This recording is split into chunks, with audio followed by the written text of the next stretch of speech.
The pebble that warms with honesty.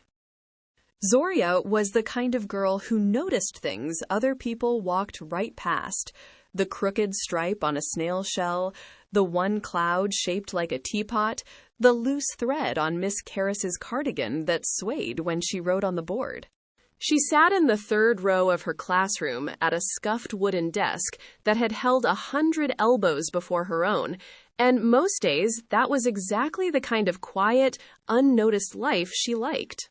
But on Friday afternoon, Miss Karras clapped her hands and announced that starting Monday, every student would stand at the front of the room for 2 whole minutes and give a talk called Something That Matters. Zorya's stomach folded in on itself like a paper fan. She had never once spoken in front of the whole class without her voice shaking, and the thought of 30 pairs of eyes on her at the same time made her want to slide under her desk and stay there until June.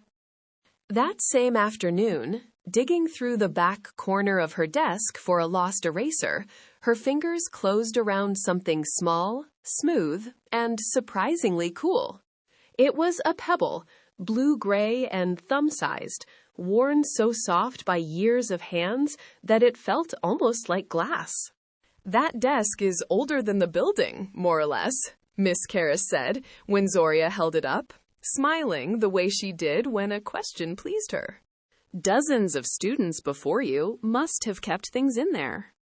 Zorya turned the pebble over once, and without quite meaning to, she whispered under her breath, "I really, really don't want to do this." For one strange second, the little stone went warm in her fist, like it had caught a spark of sunlight, and then, just as quickly, it settled back to ordinary cool, so she decided her hand had simply been warm all along. All weekend, she worked on the safest speech she could imagine. 2 minutes about her favorite color, blue, the color of the sky and her bicycle, and nothing anyone could ever laugh at. She practiced it in front of her bedroom mirror on Saturday morning with the pebble tucked in her sweatshirt pocket, reciting each careful sentence in a smooth, rehearsed voice. The stone did not warm even once. It sat against her hip, cool and still, and faintly disappointing, though Zorya could not have said why she expected anything different from a rock. Still, the speech was safe, and safe was exactly what she wanted, so she told herself the flatness in her chest afterward was just nerves about speaking at all, and nothing more. On Saturday evening, she slipped out behind her apartment building the way she did almost every day, carrying a small bowl of food for the thin orange cat who lived under the back stairs with a limp in one front paw. Nobody else knew about the cat. Not her mother, not her best friend Priya, not anyone, because feeding a stray felt like a secret too soft and important to hand to just anybody. She sat cross-legged on the cold concrete and told the cat, in a low murmur only he could hear, exactly how much she dreaded Monday and exactly how much braver she felt when it was just the two of them. Halfway through, she realized the pebble in her pocket had gone warm again, warm as a coin held too long in the sun, and this time it did not fade away. She sat very still, one hand pressed flat against her pocket, and understood with a small shiver that the stone seemed to like the truth. Sunday night, she lay awake with her blue speech notes on the pillow beside her, torn between 2 very different fears. If she talked about the color blue, nobody would laugh, but nobody would really listen either. The words would come out of her mouth and land on the floor like dropped marbles. If she talked about the cat, someone might ask a question she wasn't ready for. Or worse, somebody might laugh at a stray cat with a bad paw and a girl who loved him. But when she pictured herself standing at the front of the room, describing the exact orange of his fur and the exact way he leaned into her hand, her chest ached in a way the blue speech never had.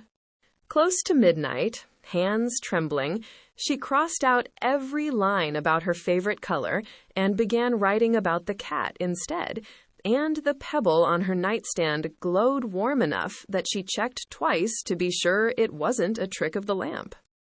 Monday morning, the walk to school felt 3 times longer than usual.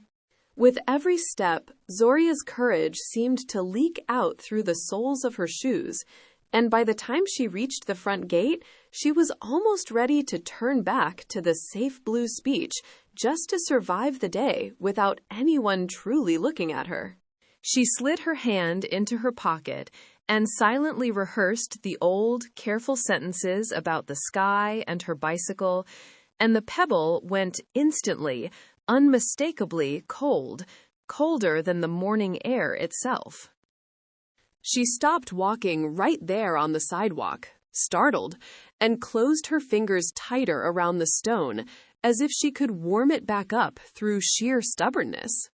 It did not warm. It simply waited, patient and cool, for her to decide what kind of 2 minutes she was actually going to give. When her name was finally called, Zorya's knees felt like water as she walked to the front of the room. She opened her mouth, and the safe words came out first, out of pure panic.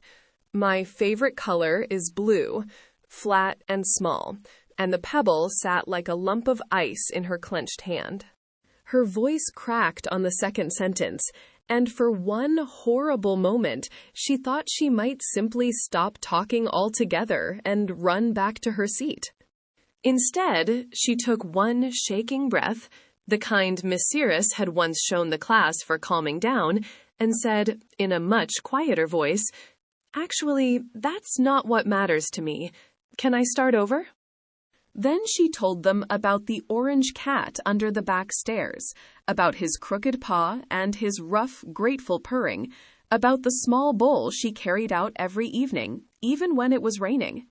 Her voice wobbled through the whole thing, thin and unsteady, but it did not stop, and somewhere around the third sentence, she noticed the pebble had gone warm again, warmer than it had ever been, glowing against her palm like a tiny coal.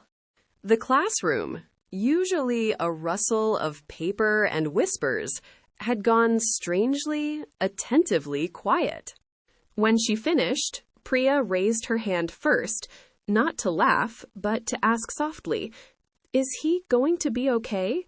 And Miss Cyrus was smiling the exact smile she gave to the best questions in the room. After the bell rang, Zorya walked back to her desk on legs that still felt a little wobbly, and before she packed her bag for the day, she tucked the pebble into the same worn groove where she had first found it, right at the back of the desk. She thought of all the students who might sit there after her, some of them probably just as frightened of standing at the front of a room, and she liked the idea of the stone waiting quietly for whichever one of them needed it next. Walking home, she pressed her empty hand flat against her own chest instead, right over her heart, and found it warm there too, warm in a way that had nothing to do with any rock at all. She understood then that the pebble had never been magic by itself. It had only ever been showing her a warmth that belonged to her the entire time. That evening, she asked her mother, in a voice only a little shaky, whether they might have room in their apartment for one small orange cat with a crooked paw.